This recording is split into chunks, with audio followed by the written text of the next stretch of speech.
My first question is that you had a big problem with the Angela confrontation was that she mentioned your mom. I will say you were the first person to mention your mom during that back and forth. I was wondering if you had any regrets bringing her up. When she spoon and like a BB moment, which is like a beautiful black moment. Did we get any of those in this episode? Black. We have a chaotic vibe moment of the chaotic vibe moment. And you're watching Black by Reality. Black by Daddy. And those who love us. Hi, Matt. This is Nicole Weaver from the Black by Reality podcast. How are you doing? Nice to meet you, Nicole. So I'm doing well. I'm doing well. Thanks for asking. You look great this morning. Thank you. My first question is that you had a big problem with the Angela confrontation was that she mentioned your mom. I will say you were the first person to mention your mom during that back and forth. I was wondering if you had any regrets bringing her up. Well, the reason I even brought that up in the first place is I do feel like that is a backlash comment that I've received that are like, hey, you brought up your mom, but we called, Angela mom in the house. We called her mama. People referred to her as mama. And even before any of that came up, made the comment, I'm a mother, I'm a mother. And so obviously I think the theme of motherhood was not introduced by me. And so with somebody who everybody referred to as mama, she brought up motherly actions. And so I said, my mom's gonna have to be at home and watch this. And then she hammered on that in a way that, was pretty hurtful. So I've thought that's interesting that, people think that I'm the person that brought it up. I totally understand how people could see it that way, but at the end of the day, we literally called Angela mama. So Mhm. I think the whole theme of motherhood was more present with her than, it was with me bringing it up personally. I get it. I get it. I think it was also trying to put something back into perspective, but it's always a risk of like how cutthroat is this person? And Angela was not turning back. Nope. My other question for you is that you got in front of Julie, and of course, she had to ask you about your relationship with Mackenzie and what you whispered.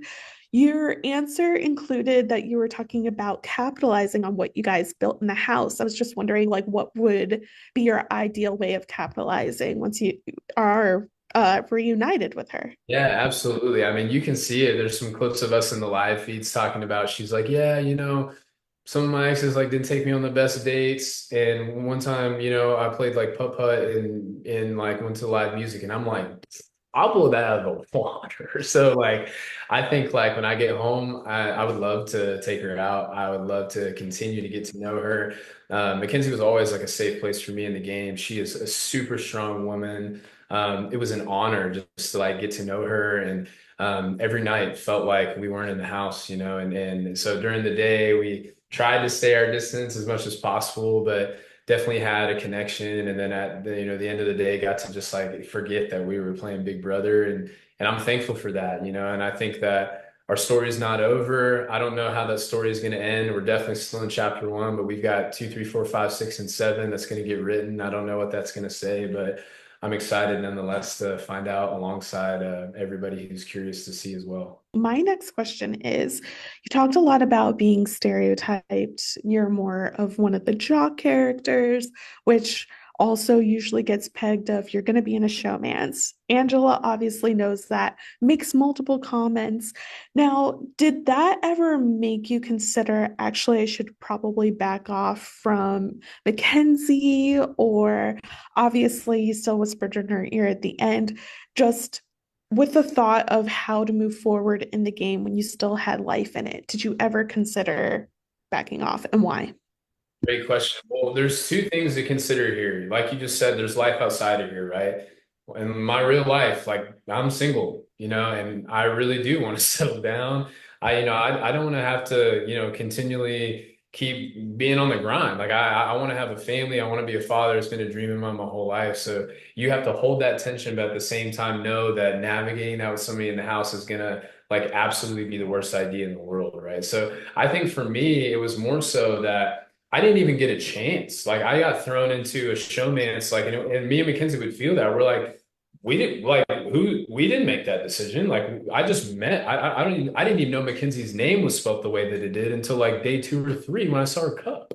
So I'm like, I'm like in a showmance with her, and I think she felt the same way. So I think like that was hard, and so for me, I was thinking like people literally act like I'm in love. Like there's a clip of Tucker being like, I think that they said they love each other, and I'm like, yo, what? Like I might have said I loved her cookies, like the cookies she baked, but I think like that rhetoric like was definitely frustrating, because was I interested in McKenzie for sure? Like she's amazing, and I think anybody in the right mind would, but I think that getting thrown in just immediately was the whole problem with the situation that happened with Angela. But at the same time, on the outside, and she said it, I said it too, if we'd met. We actually were in the same city right before we both went. I was in Dallas, she was in Dallas, and we were like, we easily could have ran into each other at the same spot and could have met, and we would have thought a different way as opposed to meeting in Big Brother. But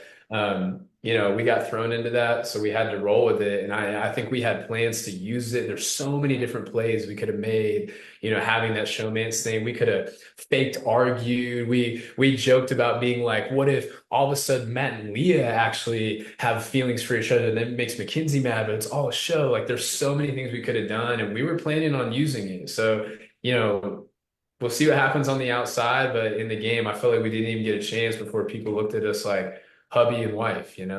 Right. Did you watch last season? Yes, I did. Yeah. Okay. What are Right. your thoughts of people comparing you to Matt and Riley from last season? No, fair. Like, so yeah, I mean, I'm hoping to continue to connect with Riley. She did reach out. She was like BB twin. Like we have the same story. Like, and I'm like, that, like we do. So, it is pretty similar. Like she had a situation with Heisem. I had a situation with Angela. Obviously, my situation is a little different, but still kind of got turned into the showmance thing. At the end of the day, like it's that tension of you meet somebody in this game where Showmate's going to paint you up as a target, lying and threatening and backstabbing is happening, but also you have your real life in the real world.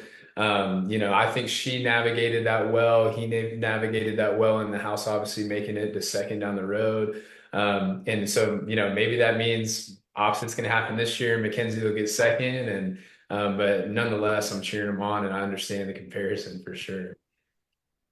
Okay, thank you. All right, Matt. Unfortunately, it looks like that's all the time that we have today. I just wanted to say that it was so nice talking to you. I know the blow up episode was probably not the most fun to experience, but it was iconic. We'll always remember you. And yeah, this is the Black by Reality podcast where we talk about reality TV. We're going to continue doing Big Brother interviews, and hopefully, Matt, I know you're rooting for Mackenzie to stay in, so hopefully we don't talk to her anytime soon. We'll see, but thank you so much. Anyway, I can continue to support your platform. More than happy to do so. Thank you for telling the story. Thank you for all those listening. Y'all are amazing. Thank you for the love and support, and we'll continue to see how it unfolds.